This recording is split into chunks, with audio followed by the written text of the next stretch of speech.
E aí, galera do ensino médio, essa aula de hoje é um tema de terceiro ano do ensino médio. Nós estamos falando sobre liberdade. O título da nossa aula de hoje é Essa Coisa Estranha Chamada Liberdade.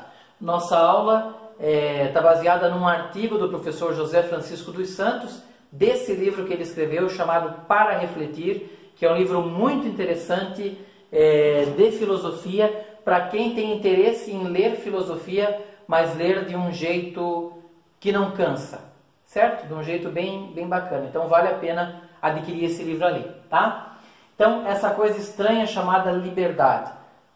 Já fizemos uma aula sobre liberdade, já conversamos sobre ela, agora nós estamos nos afunilando nesse tema, tá? Então, vejam só que coisa interessante. Na passagem do século XIX para o XX, parecia que o ser humano havia encontrado finalmente todas as condições para a realização plena de suas potencialidades contra as forças obscuras que o oprimiam. Ou seja, virado do século XIX para o século XX, parecia que o ser humano estava conseguindo ser finalmente livre, longe das amarras que o oprimiam, certo? Aqui estão alguns exemplos, né? O liberalismo político e econômico, então a política e a economia não mais amarradas a monopólios, a reis absolutos, certo? Uma economia e uma política mais plural. O domínio sobre a natureza através da ciência, ou seja, a natureza não mais tem tanta ação contra o ser humano, mas o ser humano, através da ciência, consegue manipular a natureza e colocar a natureza a seu favor. O endeusamento da razão sobre a religião opressora, né? Estamos falando aí de Karl Marx, por exemplo, que entendia a religião como o ópio do povo, a religião como a opressora do povo. Então, nessa virada de século, nós temos aí argumentos que endeusam a razão. O Deus da humanidade agora passa a ser a razão, e a religião é colocada de escanteio como aquela que oprimia o povo, e não é bom falar de religião, certo? A partir da Primeira Guerra Mundial, então, a coisa muda. Veja só. Então, se tinha uma crença de que estava tudo indo bem, de que estávamos plenamente sendo livres, e aí a partir da Primeira Guerra Mundial a coisa muda, né? Então o filósofo Erich Fromm escreve um livro chamado O Medo à Liberdade. Nesse livro, Erich Fromm, ele diz que o ser humano prefere o medo do que ser livre. A gente vai entender isso daí. Vamos dar um exemplo.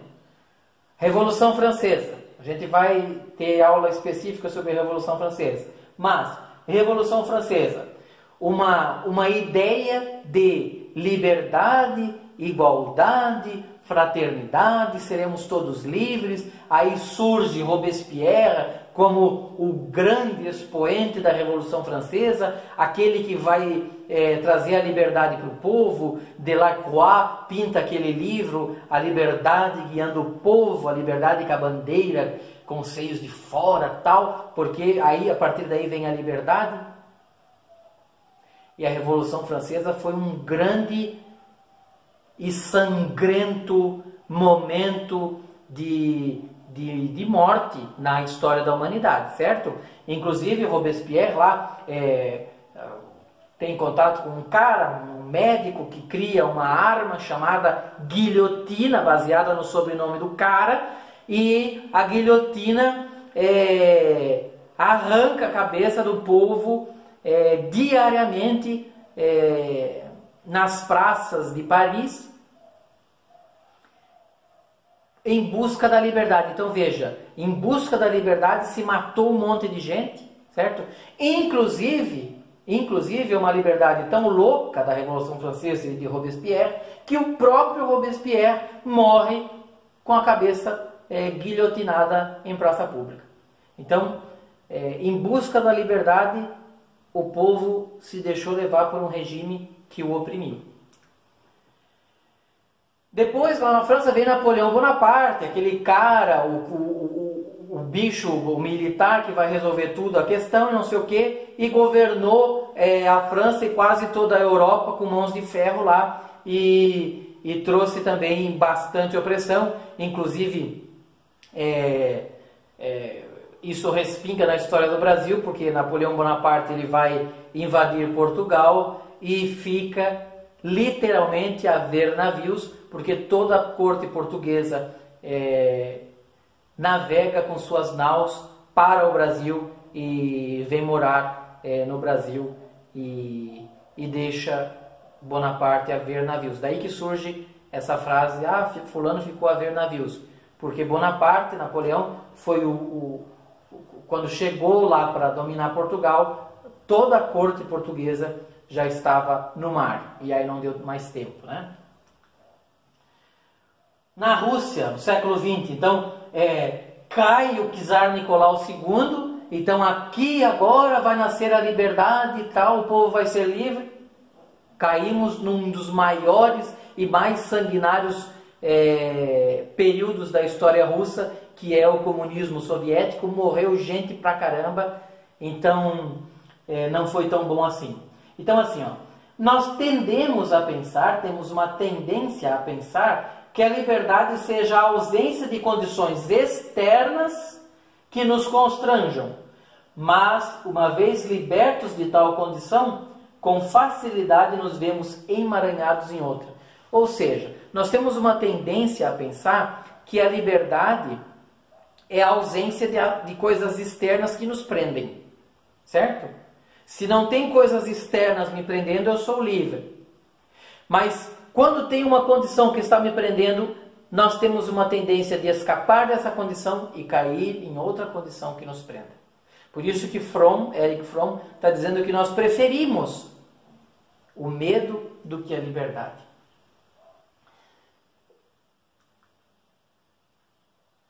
Aqui, o professor Zezinho coloca no livro dele ali o exemplo do casamento, né? Quantas meninas querem sair de casa porque sofrem com um pai carrasco que as oprime dentro de casa e aí decidem casar para fugir dessa vida desgraçada e são oprimidas por um marido carrasco, violento e que a agride, a estupra, enfim, certo? Ou um marido, por exemplo, que busca suprir a carência da mãe. Ele morre de carência da mãe, queria morar com a mãe toda a vida, e ele casa com uma mulher que vai ser a mãezona para ele, e ele vira o bebê daquela mãezona que é a esposa dele. Certo? Então, escapa de uma opressão, cai em outra. Escapa de uma, cai em outra. A filósofa Hannah Arendt, ela fala que na educação, ela diz assim, nós, pais e professores, cometemos um grande erro quando deixamos de lado a nossa autoridade. Por exemplo, o professor comete um grande erro quando ele deixa de lado a sua autoridade em sala de aula.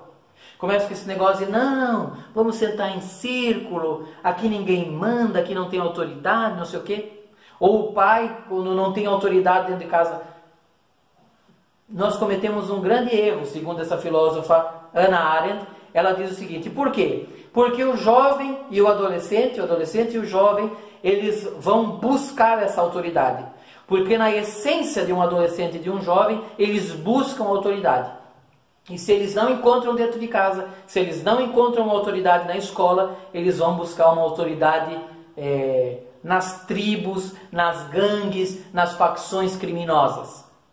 Então assim, não estou falando de autoritarismo, né? Não significa um professor carrasco, cabreiro dentro da sala de aula, não significa isso. Ele pode ser amigo da turma, pode contar as piadas dele, mas tem autoridade. Ele é o professor, certo? Então assim, quando ele deixa de lado essa autoridade, quando a família deixa de lado a sua autoridade, o adolescente e o jovem buscam essa autoridade fora, aí nas gangues, nas facções criminosas, no mundo do crime, nas tribos. Certo? Então assim, para Erich Fromm, é mais fácil para o ser humano viver oprimido do que ser livre. Porque a liberdade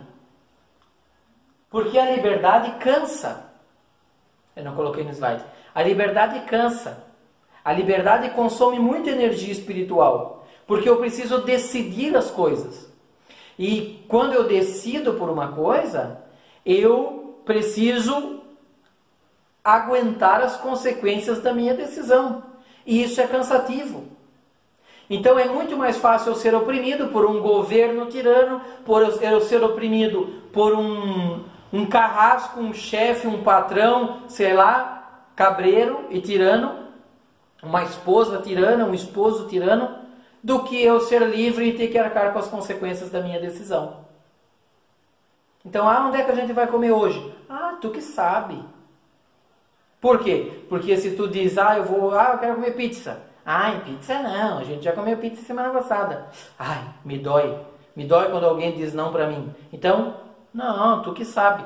É mais fácil eu ser oprimido. Por isso que Erich Fromm escreve aquele livro, O Medo à Liberdade. Ou seja, nós preferimos a opressão, nós preferimos o medo do que ser livre. Porque a liberdade cansa, ser livre machuca.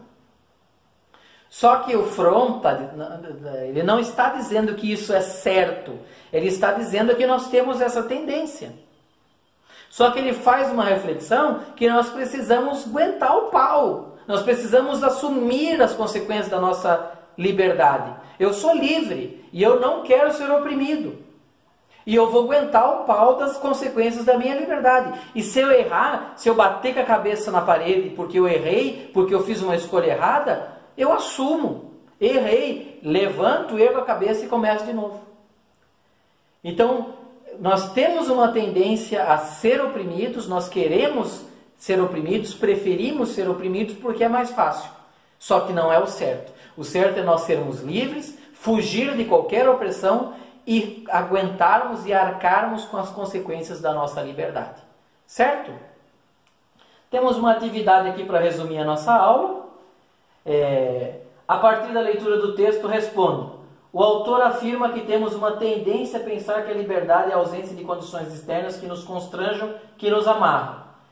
E que geralmente quando fugimos de uma condição que nos priva de liberdade, acabamos emaranhados em outras. Como ser livres de dentro para fora? Como ser livres de dentro para fora? Pensando que liberdade não é somente a ausência de coisas que nos amarram, de coisas externas que nos amarram, como ser livre de dentro para fora.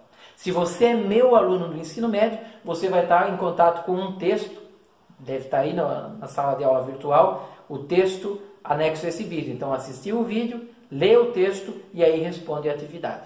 Beleza? Se você gostou desse vídeo, deixa o seu like, se inscreve no canal aí se não é inscrito e compartilha esse vídeo nas suas redes sociais. Um abraço e até a próxima aula. Valeu!